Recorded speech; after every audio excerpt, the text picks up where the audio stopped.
En las profundidades de los archivos polvorientos de Minas Gerais, Brasil, yacen documentos olvidados que narran una historia que muchos han intentado silenciar durante décadas. Diarios secretos, informes médicos y testimonios perturbadores revelan los horrores ocurridos en el orfanato de São Bartolomeu entre 1897 y 1901. Hoy, las ruinas del antiguo monasterio permanecen silenciosas entre la niebla matutina que cubre las montañas. Los lugareños evitan el lugar, murmurando historias sobre llantos infantiles que aún resuenan en las noches sin luna. Los documentos descubiertos por el historiador local Rodrigo Méndez en 1923 desvelan una verdad más aterradora que cualquier superstición local. Lo que sigue es el primer relato completo de lo que muchos consideran uno de los crímenes más perturbadores en la historia médica de Brasil. Este canal no es para todos, pues la historia que estamos a punto de revelar pondrá a prueba su tolerancia ante la crueldad humana. La región montañosa de Minas Gerais a finales del siglo XIX era un lugar de contrastes marcados. Mientras las ciudades costeras de Brasil experimentaban una rápida modernización, las comunidades rurales como São Bartolomeu permanecían prácticamente aisladas del mundo exterior. El pueblo, fundado originalmente por colonos portugueses en el siglo XVII, se desarrolló alrededor de un monasterio benedictino, construido en la cima de una colina que dominaba el valle. Las gruesas paredes de piedra del monasterio habían resistido el paso del tiempo, pero la comunidad religiosa que una vez lo habitó había disminuido gradualmente hasta que, en 1890, solo quedaban 3 monjes ancianos. La revolución que estableció la República en Brasil en 1889 trajo consigo una ola de secularización que afectó profundamente a las instituciones religiosas del país. El gobierno confiscó muchas propiedades de la iglesia, incluido el monasterio de São Bartolomeu. Durante casi 5 años, el edificio permaneció abandonado, sus pasillos vacíos resonando solo con el viento que se colaba por las ventanas rotas y el ocasional visitante curioso que se aventuraba a explorar sus ruinas. Los habitantes de São Bartolomeu eran principalmente agricultores y mineros, descendientes de portugueses e indígenas que habían desarrollado una cultura única y aislada. Las comunicaciones con el resto del país eran limitadas. Un camino empedrado, a menudo intransitable durante la temporada de lluvias, conectaba el pueblo con la ciudad más cercana, a 2 días de viaje a caballo. Esta geografía accidentada y el aislamiento resultante crearon las condiciones perfectas para los eventos que estaban por desarrollarse.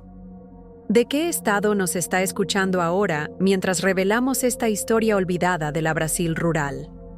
En 1896, el doctor Felipe Castelo llegó a São Bartolomeu acompañado por 2 asistentes, Antônio Silveira y María Duarte.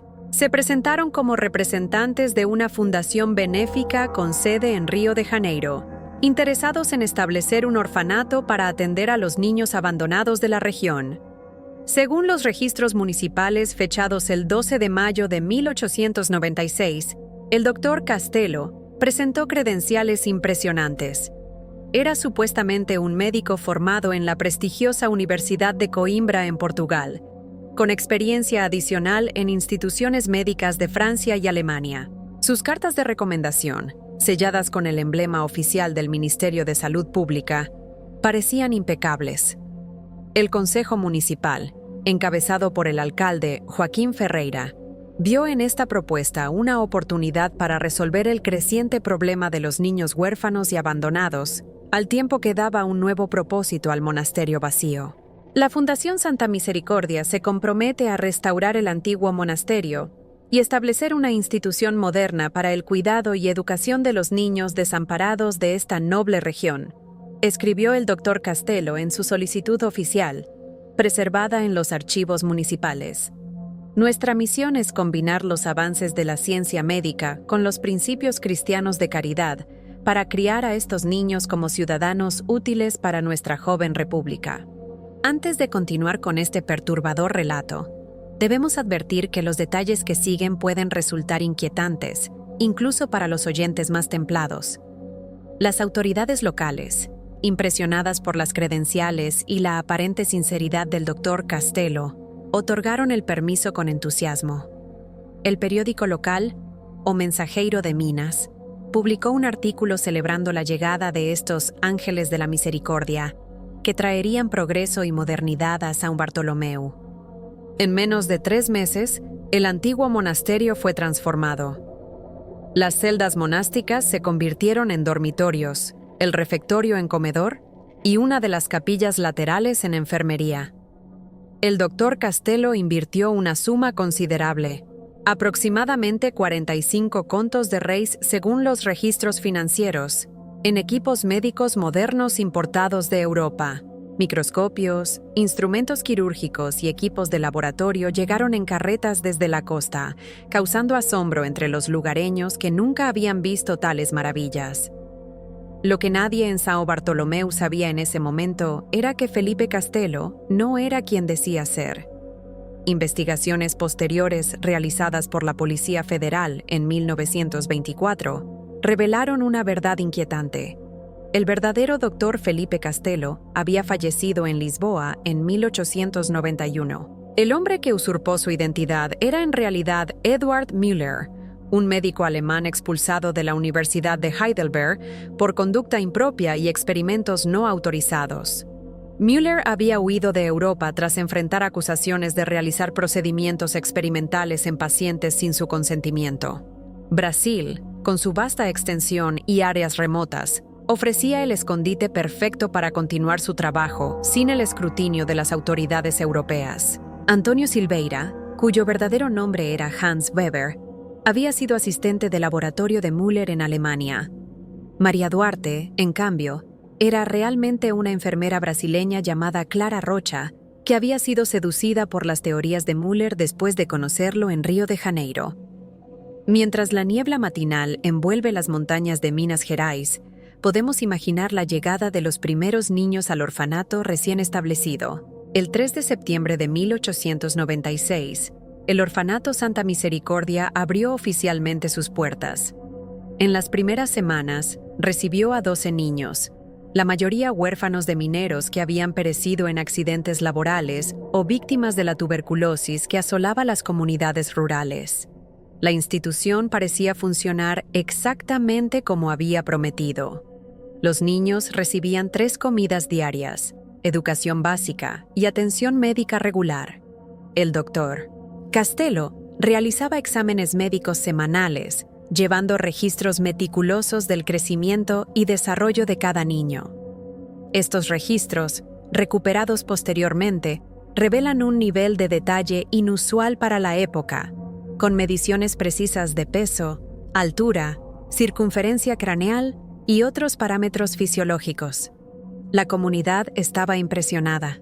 Delegaciones de pueblos vecinos visitaban regularmente el orfanato, regresando con informes entusiastas sobre las condiciones modernas y el cuidado ejemplar. El alcalde Ferreira escribió en su diario personal, encontrado décadas después: "El Dr. Castello ha traído un rayo de luz a nuestra comunidad. Los niños que antes vagaban hambrientos por nuestras calles, ahora crecen sanos y educados. Verdaderamente, la providencia ha bendecido a São Bartolomeu. Durante el primer año, el orfanato funcionó sin incidentes notables. Los niños prosperaban bajo el cuidado aparentemente dedicado del personal.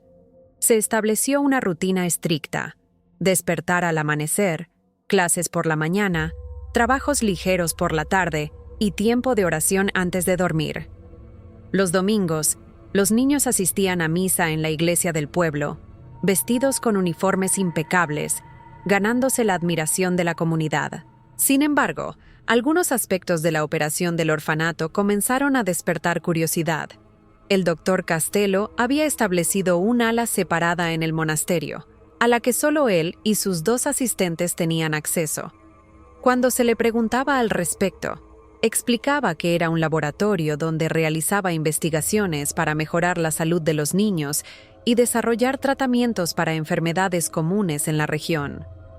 Otra peculiaridad era su interés particular en los gemelos y múltiples. Según testimonios posteriores de empleados del orfanato, el doctor Castello ofrecía recompensas generosas a cualquiera que le informara sobre nacimientos de gemelos o trillizos en la región, especialmente si las familias eran pobres o las madres habían fallecido en el parto. El doctor siempre preguntaba por los nacimientos múltiples, declaró años después Josefa Almeida, una cocinera que trabajó en el orfanato desde su apertura. Decía que tenían condiciones especiales que necesitaban atención médica específica. Parecía razonable en ese momento, pero ahora entiendo que tenía otros motivos. Los registros de admisión muestran que para finales de 1897, el orfanato había acogido a 3 pares de gemelos, todos huérfanos de madre. El doctor Castello personalmente supervisaba su cuidado, realizando exámenes más frecuentes que con los otros niños y manteniéndolos en una sección separada del dormitorio general. El punto de inflexión llegó el 15 de junio de 1898, cuando una joven indígena llamada Yara dio a luz a trillizos en una aldea a unos 20 kilómetros de São Bartolomeu. El parto fue difícil y Yara falleció horas después, dejando a 3 bebés varones idénticos sin madre. El padre, un minero llamado João Pereira, se encontraba trabajando en una mina distante y no regresaría hasta varios meses después. La noticia llegó rápidamente al doctor Castello a través de una partera local, a quien había prometido una recompensa por tal información. En menos de 24 horas, él y Antonio Silveira habían viajado a la aldea y convencido a los ancianos de que los bebés necesitaban atención médica especializada que solo el orfanato podía proporcionar. Dejaron una generosa donación para la comunidad y se llevaron a los 3 recién nacidos. La llegada de los trillizos causó revuelo en el orfanato. El doctor Castello asignó a María Duarte exclusivamente a su cuidado y convirtió una habitación adyacente a su laboratorio en un nursery especial.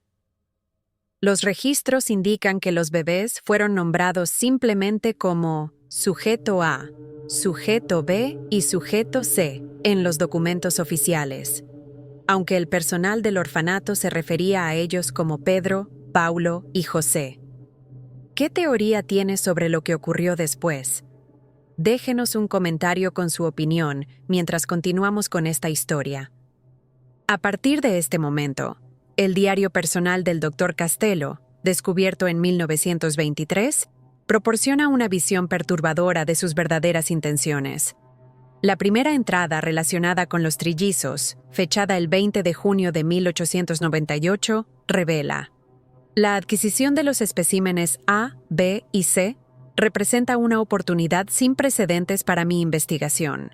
Sujetos idénticos genéticamente, sin variables familiares que contaminen los resultados. Puedo finalmente probar mis teorías sobre la plasticidad cerebral y la influencia del entorno controlado en el desarrollo fisiológico y cognitivo. Si tengo éxito, revolucionaré nuestra comprensión de la naturaleza humana y demostraré la superioridad de mis métodos frente al estancamiento de la comunidad científica que me rechazó. Durante los siguientes 6 meses, los trillizos fueron sometidos a lo que Castello llamaba condicionamiento diferencial. Según sus notas, mantenía a cada bebé en un ambiente radicalmente distinto. El sujeto A recibía estimulación constante, luz brillante, música, voces humanas y contacto físico regular. El sujeto B era mantenido en condiciones normales, similares a las que tendría cualquier bebé en el orfanato. El sujeto C, sin embargo, era mantenido en aislamiento casi total, con interacciones humanas mínimas, en una habitación con poca luz y estimulación sensorial reducida. Todos recibían la misma alimentación y cuidados físicos básicos, pero sus experiencias sensoriales y emocionales eran deliberadamente manipuladas.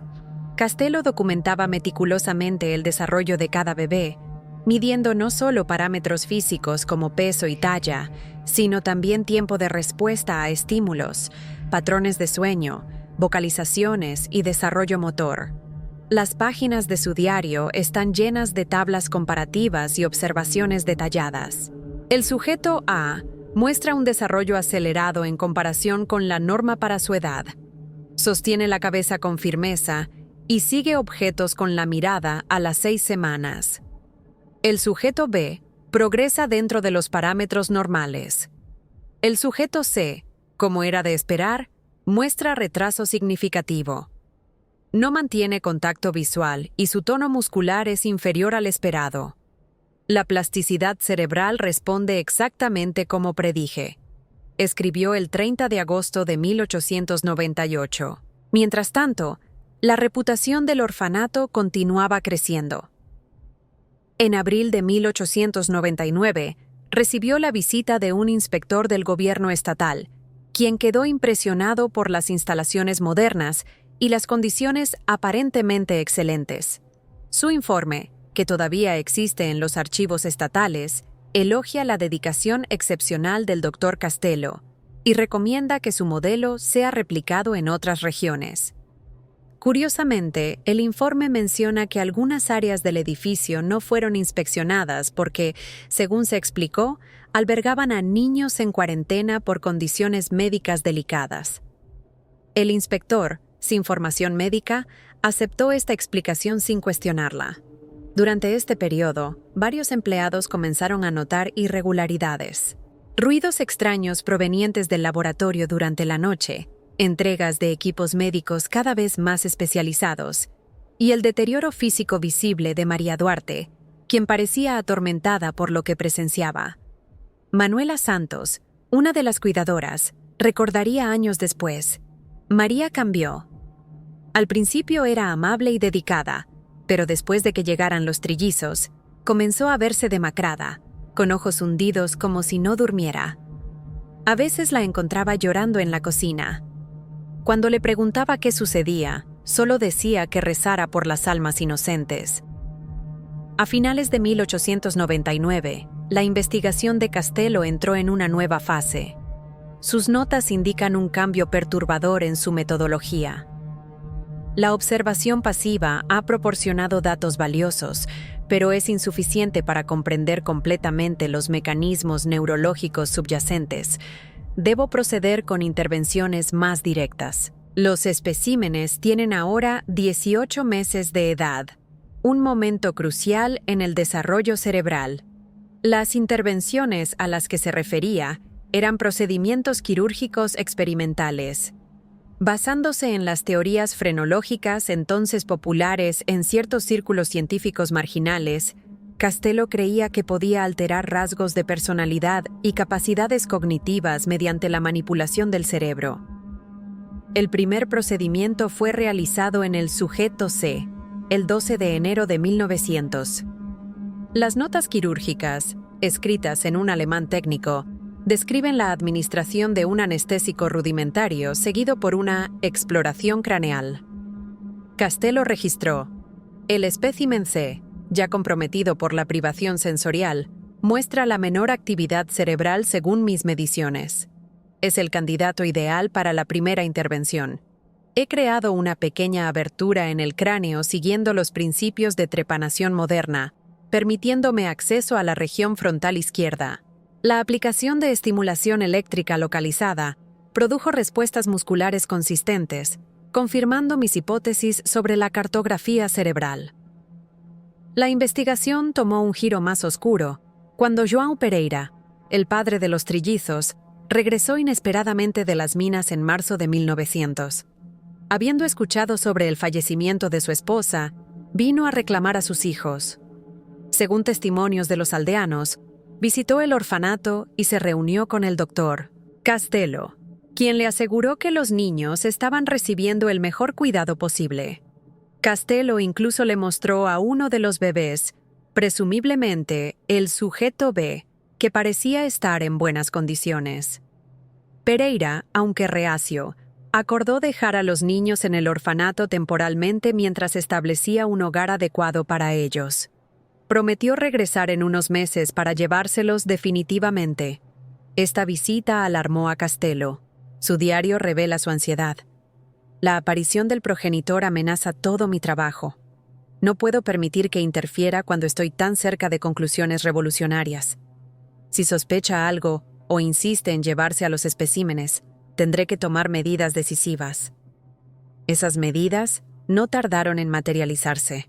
3 semanas después de la visita de Pereira, el periódico local reportó que un minero había sido encontrado muerto en el camino hacia São Bartolomeu, aparentemente víctima de un asalto. La descripción coincidía con João Pereira, pero la conexión no fue establecida en ese momento. Liberado de la amenaza de interferencia externa, Castelo intensificó sus experimentos.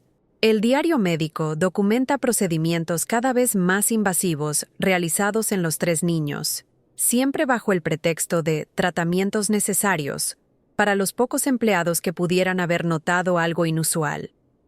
El sujeto A, que había mostrado el desarrollo más avanzado gracias a la estimulación constante, fue sometido a lo que Castelo denominó exploración de la capacidad lingüística, que implicaba la estimulación y posterior manipulación de áreas cerebrales específicas.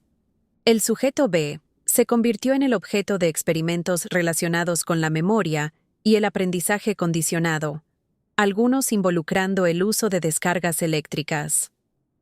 La investigación tomó un giro más dramático cuando el Dr. Castelo comenzó a experimentar con la separación y reintroducción de los trillizos.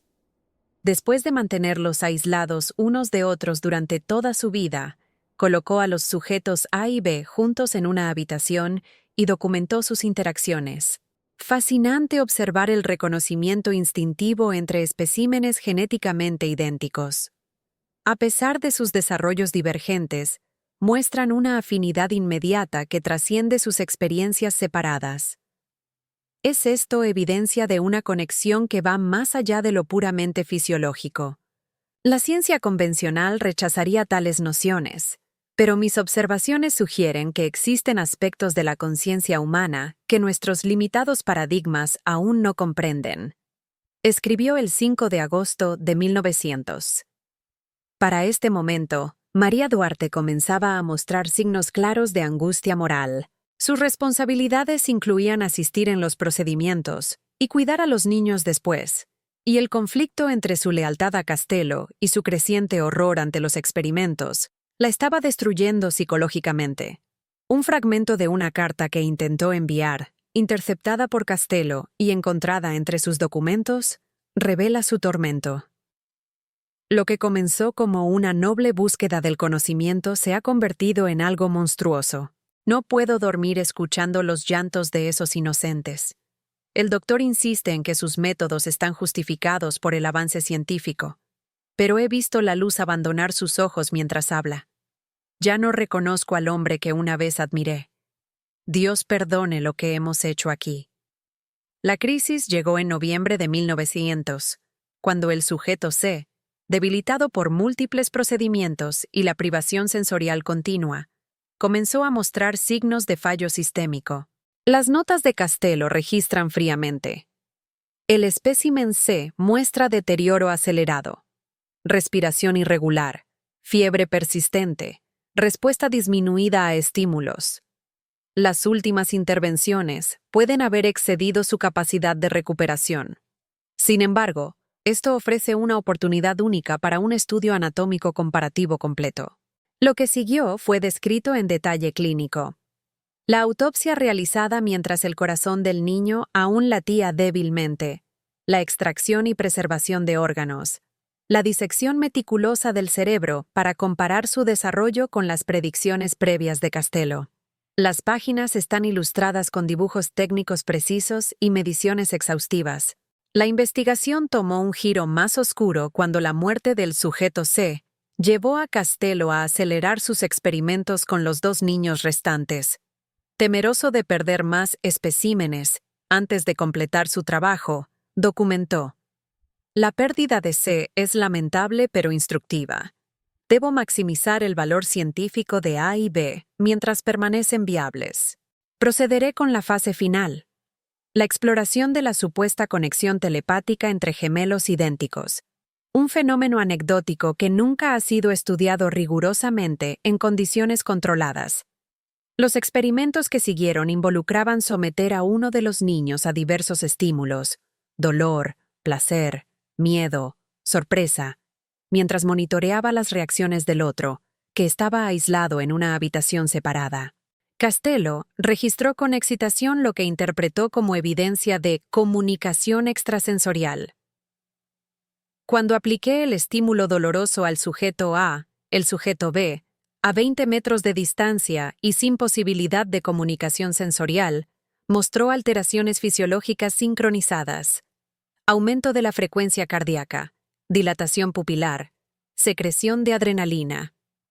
La ciencia convencional no puede explicar este fenómeno. Estoy a punto de demostrar la existencia de dimensiones de la conciencia humana que revolucionarán nuestra comprensión del cerebro. Mientras la investigación alcanzaba su apogeo macabro, los eventos externos finalmente comenzaron a cerrar el cerco sobre el orfanato. A principios de 1901, una serie de desapariciones de niños en la región había generado sospechas. Aunque ninguna estaba directamente vinculada al orfanato, el aumento de la vigilancia amenazaba con exponer las actividades de Castello. Además, María Duarte, consumida por la culpa, había comenzado a mostrar signos de inestabilidad mental que preocupaban a Castello. En su diario escribió: MD se ha vuelto un riesgo inaceptable. Sus crisis de llanto, sus murmullos durante el sueño, sus miradas acusatorias. Es solo cuestión de tiempo antes de que nos traicione. A.S. Sugiere que la tratemos como a los especímenes defectuosos, pero su repentina desaparición generaría preguntas. Debo encontrar una solución más sutil. La solución llegó el 17 de marzo de 1901, cuando María Duarte fue encontrada ahorcada en su habitación. La nota de suicidio, escrita con una caligrafía temblorosa, confesaba vagamente pecados imperdonables y pedía perdón divino. Los habitantes del pueblo, que solo conocían a María como una dedicada enfermera, quedaron conmocionados. El funeral fue presidido por el párroco local, quien habló compasivamente sobre las presiones de cuidar niños enfermos y el sacrificio de María. El doctor Castello, vestido de negro riguroso, pronunció un elogio conmovedor que muchos recordarían posteriormente con amarga ironía. Con María muerta y las sospechas creciendo, Castello y su asistente sabían que su tiempo en São Bartolomeu se acercaba a su fin. Las entradas finales del diario muestran a un hombre dividido entre el deseo de completar su trabajo y la necesidad de autopreservación. Los especímenes A y B han proporcionado datos invaluables, pero las circunstancias exigen una conclusión anticipada del estudio. He documentado meticulosamente cada aspecto de la investigación. La posteridad científica reconocerá el valor de mi trabajo cuando la moral convencional haya evolucionado más allá de sus actuales limitaciones sentimentales. A.S. ha hecho arreglos para nuestro traslado a Argentina. Debemos proceder con la fase final y eliminar todas las evidencias comprometedoras. La fase final a la que se refería era la más horrible de todas. El 23 de abril de 1901, Castello realizó lo que denominó procedimiento comparativo terminal en los 2 niños sobrevivientes.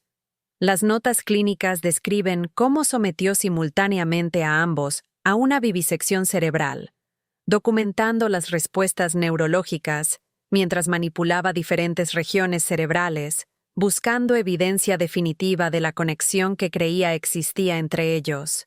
Las páginas están manchadas y algunas secciones son ilegibles, como si el propio Castello hubiera estado bajo extrema tensión durante el procedimiento.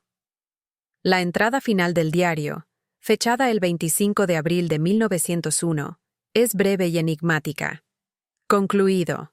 Los especímenes han sido debidamente procesados y los preparados preservados en formol para futuros estudios. Los resultados exceden mis expectativas más ambiciosas. Lo que he descubierto trasciende los paradigmas actuales. La conexión entre A y B persistió incluso cuando sus funciones cerebrales superiores habían cesado. ¿Qué implicaciones tiene esto para nuestra comprensión de la conciencia? A.S. ha dispuesto todo para nuestra partida mañana. Los fuegos serán iniciados a medianoche. La ciencia exige sacrificios que las mentes ordinarias no pueden comprender. Esa misma noche, un incendio masivo arrasó el ala norte del orfanato, precisamente donde se encontraban el laboratorio y las habitaciones de los trillizos. El doctor Castello y Antonio Silveira dirigieron heroicamente los esfuerzos de rescate, asegurándose de que todos los demás niños y el personal fueran evacuados a salvo. Cuando las llamas fueron finalmente controladas, 2 días después, declararon con pesar que 3 niños habían perecido en el incendio, los trillizos que habían estado en cuarentena por una enfermedad contagiosa. Los restos carbonizados encontrados entre los escombros fueron enterrados en el cementerio local con una ceremonia solemne. La comunidad, conmovida por la tragedia, expresó su solidaridad con el doctor Castello, quien parecía profundamente afectado por las muertes. Una semana después del incendio, el doctor Castello anunció que había sido llamado urgentemente a Río de Janeiro para asesorar al gobierno en temas de salud pública. Prometió regresar pronto, pero designó a un administrador local para supervisar temporalmente el orfanato. Se marchó junto con Antonio Silveira, llevando consigo varias cajas grandes que, según explicó, contenían equipos médicos valiosos y documentos importantes. Nunca regresaron. El orfanato continuó funcionando bajo diversos administradores durante algunos años más, hasta que fue finalmente cerrado en 1910 debido a la falta de financiación adecuada. La verdadera naturaleza de los acontecimientos en el orfanato Santa Misericordia podría haber permanecido oculta para siempre si no fuera por un descubrimiento accidental realizado en 1923. Rodrigo Méndez, un historiador local que investigaba la arquitectura colonial de la región, estaba examinando las ruinas del antiguo monasterio cuando encontró una cámara oculta detrás de una pared falsa en lo que había sido el laboratorio de Castello. La habitación secreta contenía estanterías con frascos de especímenes preservados en formol, instrumentos quirúrgicos y, lo más perturbador, una caja de metal sellada que contenía los diarios del doctor Castello, fotografías y detallados registros médicos. Horrorizado por su descubrimiento, Méndez entregó los materiales a las autoridades. La investigación que siguió reveló la verdadera identidad de Felipe Castello como Eduard Müller y desenterró la horrible verdad sobre los experimentos realizados en el orfanato. El caso generó indignación nacional cuando los periódicos publicaron detalles seleccionados de los hallazgos. Atrocidades médicas en Minas Gerais, proclamó el titular de O Jornal do Brasil el 12 de julio de 1923. Médico alemán realizó experimentos en huérfanos. Los cuerpos enterrados tras el incendio fueron exhumados y un análisis forense determinó que no correspondían a niños pequeños, sino a restos adultos, probablemente de indigentes del cementerio local. No se encontraron restos humanos en los frascos de especímenes, lo que llevó a los investigadores a concluir que Castello se había llevado consigo las evidencias más incriminatorias. Las autoridades iniciaron una búsqueda internacional, pero Eduard Müller y Hans Weber nunca fueron encontrados. Algunos informes no confirmados sugirieron que habían sido vistos en Buenos Aires y posteriormente en Paraguay, pero la pista se perdió definitivamente después de 1905. Las repercusiones del caso fueron significativas. El gobierno brasileño implementó regulaciones más estrictas para los orfanatos y las instituciones médicas, requiriendo inspecciones regulares y supervisión directa. La tragedia de São Bartolomeu se convirtió en un caso de estudio en las facultades de medicina como ejemplo de ética médica violada y los peligros de la experimentación humana sin consentimiento. Para los habitantes de São Bartolomeu, el legado del orfanato fue una mancha permanente en la historia de la comunidad. El edificio fue finalmente demolido en 1950, aunque las ruinas de los cimientos aún pueden verse en la colina que domina el pueblo. Pero lo más inquietante del caso de los trillizos de San Bartolomeu no son solo los horrores documentados, sino lo que quedó sin resolver. ¿Qué descubrió realmente Castello en sus experimentos finales? ¿A qué se refería con la conexión que persistió, incluso después de la muerte cerebral? ¿Y qué pasó con los preparados anatómicos que se llevó consigo?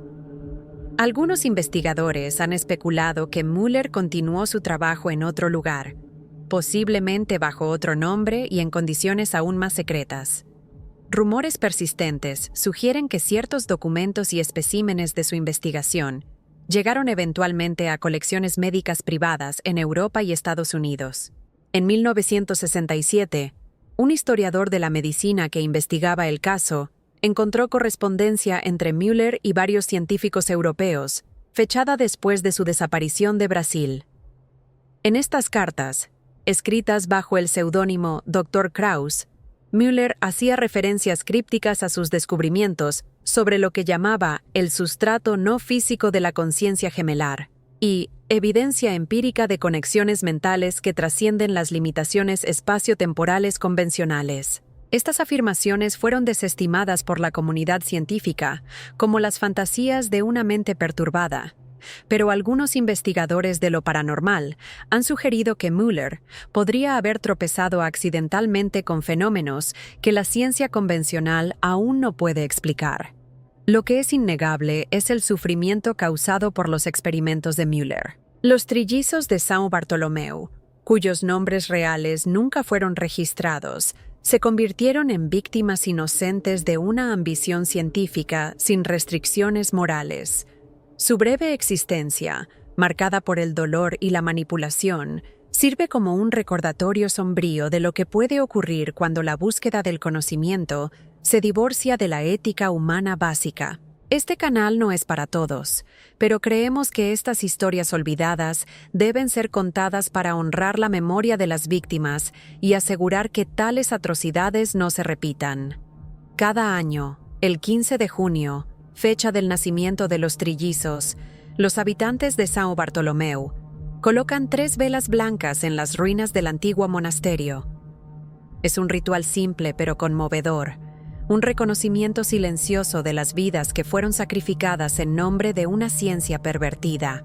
Y algunos lugareños insisten en que, en noches particularmente silenciosas, todavía pueden escucharse llantos infantiles provenientes de la colina, como si los ecos de aquellos horrores estuvieran impresos de alguna manera en la propia estructura del lugar. ¿De qué estado nos está escuchando mientras reflexionamos sobre esta oscura página de la historia? Déjenos un comentario con su teoría sobre lo que realmente descubrió el Dr. Castelo en sus macabros experimentos. En los archivos de Minas Gerais, los diarios de Eduard Müller permanecen sellados, accesibles solo a investigadores acreditados y bajo estricta supervisión. Las fotografías y algunos de los especímenes preservados fueron enterrados en una ceremonia privada en 1925, en un intento de ofrecer algún tipo de descanso final a las víctimas. Pero las preguntas que el caso plantea sobre la naturaleza de la conciencia humana, los límites éticos de la investigación científica y la oscuridad que puede acechar en el corazón humano siguen sin respuesta definitiva. El macabro misterio de los trillizos de San Bartolomeu permanece como uno de esos casos inquietantes que ni siquiera la ciencia moderna puede explicar completamente. Un recordatorio de que hay abismos en nuestra comprensión del mundo y de nosotros mismos, que tal vez sea mejor no explorar de ciertas maneras.